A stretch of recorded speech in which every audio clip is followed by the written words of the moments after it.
Bonjour, voici les questions que nous avons posées à Dr Lambari Amina et ses réponses. Une urticaire, vous savez ce que c'est une urticaire? Non, une urticaire, d'accord?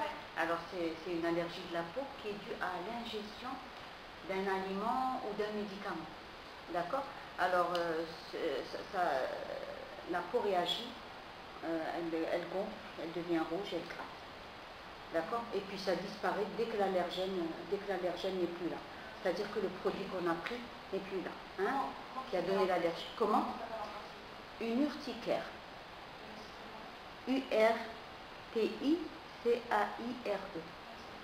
Voilà. D'accord? Alors il y a l'urticaire. Oh, ben, quand l'urticaire. Bon, nous ce qui nous intéresse c'est juste la peau, n'est-ce pas? Voilà, après on verra ça. Mais l'urticaire par exemple, elle peut atteindre aussi au niveau de la gorge. Et là, au niveau des muqueuses, et là, ça fait un œdème de cuir que la personne peut décéder même avec cette allergie-là. Hein. D'accord? Mais bon, c'est pas ce qui nous intéresse. Ce qui nous intéresse, c'est la peau. Ok? Donc il y a l'urticaire. Il y a aussi l'eczéma de contact.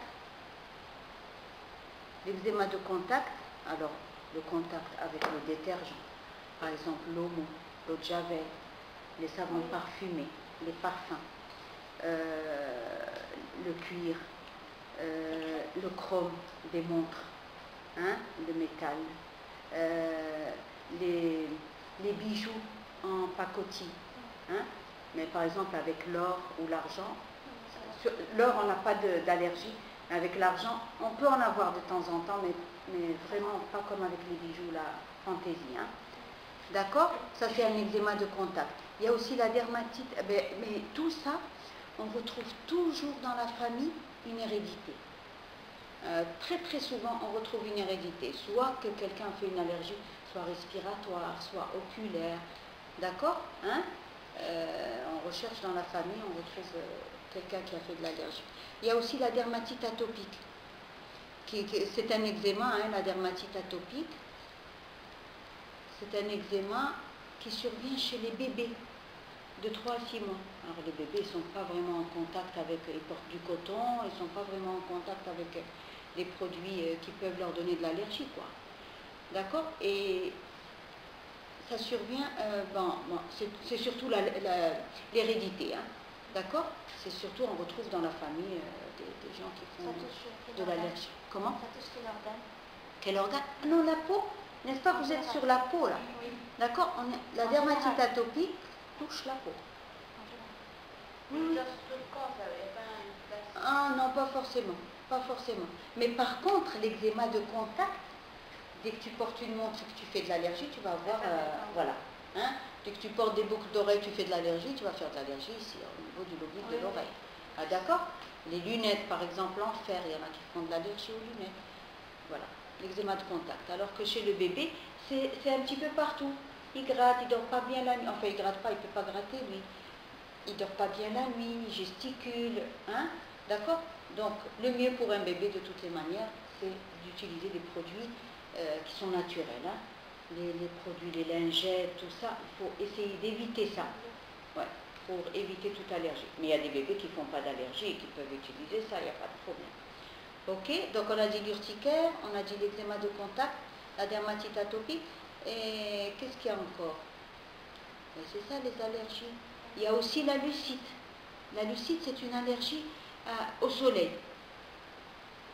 Oui, il y a une apparition de boutons. Oui, des petits boutons tout rouges et qui grattent. Mais ça disparaît dès qu'on n'est plus exposé au soleil. Mais des fois, ça persiste et on est obligé de faire un traitement un peu plus approfondi. Qui? Il y avait une amie à nous, elle avait de l'allergie à la lucite. Ouais, c'est possible, hein? C'est possible. Alors, cette lucite, on l'appelle aussi lucite estivale bénigne. C'est son nom.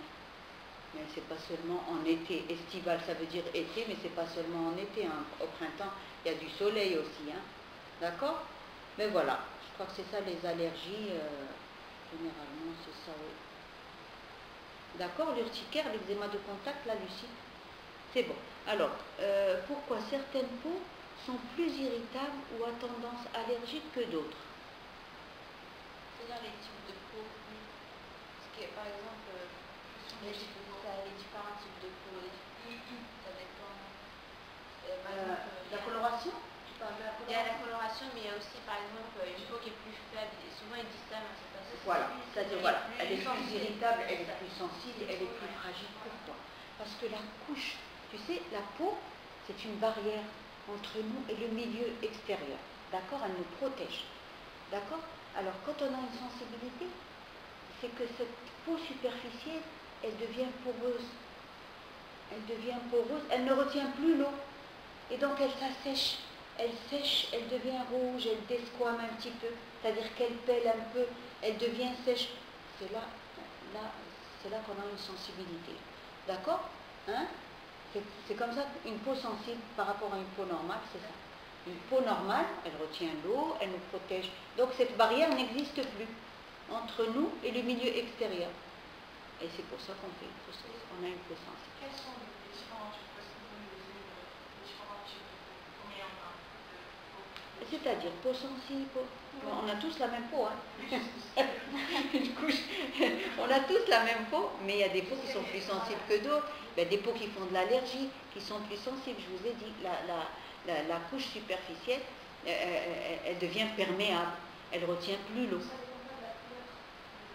Si, parce que les gens qui sont bruns, ils sont bruns. Mais tout le monde... Ah oui, mais c'est avec le soleil. Nous, on est en train de parler de la sensibilité. Les types de peau, tu parles de la coloration de la peau? Pas forcément, c'est-à-dire les types de peau, les peaux mates, les peaux noires, les peaux blanches. C'est pas forcément la coloration, selon notre type de peau, on n'a pas les mêmes réactions que d'autres gens.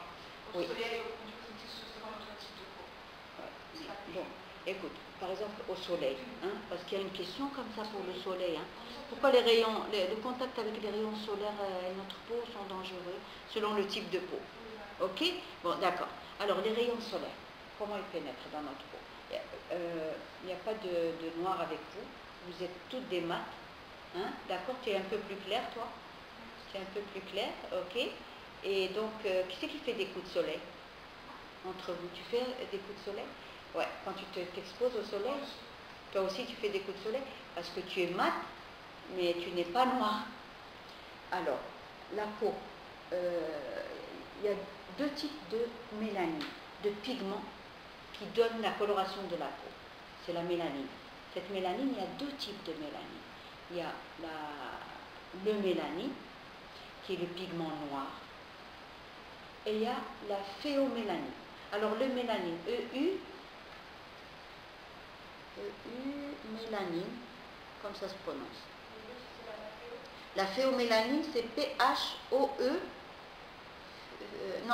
excuse-moi, P-H-E, phéomélanine, voilà, P-H-E-O, mélanine, d'accord? Alors, le mélanine, c'est le pigment noir, qu'on retrouve surtout chez les peaux noires et les peaux mates. Même vous, vous avez de la mélanine, d'accord? Cette mélanine, elle joue le rôle même de protection contre le soleil, comme un écran solaire, un écran solaire naturel.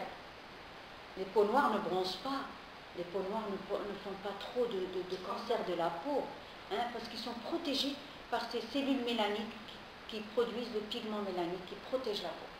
Comme si elles avaient un écran solaire. Bon, nous on est mat, on est tous mat, on est quand même un peu protégés par rapport aux gens qui sont blancs. Alors ceux qui sont blancs, ils ont de la phéomélanine. Et cette phéomélanine, c'est un pigment rouge. C'est pas un pigment noir. Et malheureusement, ils ne protègent pas contre le soleil. C'est pour ça qu'ils font des coups de soleil et plus de cancer de la peau. D'accord? Mais tout ça, c'est les ultraviolets. C'est les rayons solaires qui touchent notre peau. Alors, ces rayons solaires, bon, il y en a plusieurs des rayons solaires, mais ce qui nous intéresse, ce qui touche notre peau, c'est les ultraviolets. Alors, il y a les ultraviolets A, il y a les B, il y a les C. Les C, c'est les plus nocifs. Les C, c'est les plus nocifs, mais ils sont retenus par la couche d'ozone. D'accord? Donc, alhamdoulilah, on est épargnés. Mais les ultraviolets B, les ultraviolets A, c'est eux qui touchent notre peau. D'accord? Alors, les ultraviolets A, ils représentent 95% des ultraviolets. qui pénètrent notre peau, ils vont profondément. C'est selon leur longueur d'onde. D'accord, on ne va pas aller profondément. Ils vont plus profondément, ils vont jusqu'au derme. Regardez, la peau, alors il y a l'épiderme, le derme et l'hypoderme. Et ici, on a une petite couche cornée. D'accord? Tout ça, c'est l'épiderme. Là, c'est le derme. Et là, c'est l'hypoderme. Ok? Vous connaissez ça? Ah, ok, très bien. D'accord? Alors, je vous parlais tout à l'heure de cette couche cornée qui ne retient pas l'eau, qui devient perméable et qui provoque la sensibilité. Pour les peaux grasses, Hein? c'est pas la même chose parce que sont À les peaux grasses, il y a des glandes sébacées qui sont... Vous savez, on est recouverts tous de... Ça, j'en ai parlé aux autres qui avaient le cheveu pour eux. Hein? D'accord? On est recouverts de tout un duvet et chaque cheveu a une glande sébacée collée au follicule pileux. D'accord? Et cette glande sébacée, c'est du gras qui protège notre peau. C'est essentiel. les peaux grasses sont plus protégées que les peaux sensibles. Ah, ça n'a rien à voir. Ça, c'est parce que c'est plus protégé. Une peau sensible, elle a aussi, elle est recouverte de poils, elle a ses glandes sébacées, mais sa couche superficielle, elle est perméable, elle ne retient plus l'eau. Tu vois, c'est pour ça qu'elle sèche. D'habitude, on a une eau, quand on boit, notre peau boit avec nous. Hein. D'accord? On a de l'eau partout. Hein. D'accord? Elle boit avec nous. Maintenant, quand elle se dessèche, ça fait de la déshydratation. La peau devient sèche, elle pèle, elle devient rouge. D'accord? C'est pas une comparaison à faire, une peau grasse et une peau... Hein? D'accord? Mais on a tous des glandes sébacées et ce petit gras nous protège. Et quand il est en excès, ça donne les boutons de l'acné. D'accord? Bon. On va aller ailleurs là maintenant, il ne faut pas s'évader, il faut rester dans notre sujet. Ok? Alors, qu'est-ce qu'on disait? D'accord. Alors les ultraviolets A, ils arrivent jusqu'ici, jusqu'au derme. Le derme superficiel, hein, ils ne vont pas profondément non plus. Hein. Ils viennent jusqu'au derme superficiel. Ici, ils stimulent les cellules mélanocytaires, ceux qui ont du pigment mélanique. Et ceux-ci migrent vers le haut pour protéger la peau. C'est pour ça qu'on a le bronzage quand on est exposé au soleil. D'accord? On bronze. Ok? Mais bon, ça, les peaux blanches ne bronzent pas. Hein. Les peaux blanches ont un coup de soleil. Et le coup de soleil est dû aux ultraviolets B. D'accord? Alors, on reste aux ultraviolets A, qui entraînent le bronzage, mais en même temps, qu'est-ce qu'elles font? Elles pénètrent dans la cellule. Alors, dans les cellules qui sont là, hein, au niveau du derme. Alors, quand elles détruisent la membrane, la cellule, elle meurt. Ok? Quand elles pénètrent dans la cellule, elles entraînent des mutations des cellules. Elles se multiplient, ces cellules-là. C'est-à-dire, elles font des mutations. Tu vois? Une cellule, elle devient deux cellules. Voilà. Et à la longue, avec les expositions, à long terme, ça peut entraîner des cancers de la peau. Ça donne des cellules cancéreuses qui donnent des cancers de la peau. D'accord? Tout ça, c'est à cause surtout des ultraviolets A. Ok? Hein? Ah non, pas du tout. Ce n'est pas les ultraviolets A, c'est les ultraviolets B qui donnent les cancers de la peau. Exactement. D'accord? Alors on était dans A, je suis passée dans B. Oh là là, je vais vous embrouiller là. D'accord? Alors les ultraviolets B, c'est eux qui donnent le coup de soleil, ok? Et qui sont responsables des cancers de la peau. Ok? Alors que les ultraviolets A, elles vont toucher les cellules profondes ici, les cellules mélanocytaires qui montent pour protéger notre peau. Elles provoquent le bronzage, mais en même temps, elles touchent le collagène et les fibres élastiques de la peau. Les fibres d'élastine, c'est ce qui provoque les rides, hein, et les petites taches brunes du vieillissement de la peau. En fait, les ultraviolets A sont responsables du vieillissement prématuré de la peau. Ok? À force de s'exposer au soleil. Hein. C'est pour ça qu'il faut tout le temps se protéger du soleil. Tant qu'on est jeune, avant 20 ans, il n'y a aucun problème. D'accord? On peut bronzer et tout, mais après 20 ans, ça y est. Là, ça devient un petit peu nocif. Alors les ultraviolets B, on a déjà donné une partie. Les ultraviolets B sont responsables donc des cancers de la peau. D'accord? Et des coups de soleil. Ils restent superficiellement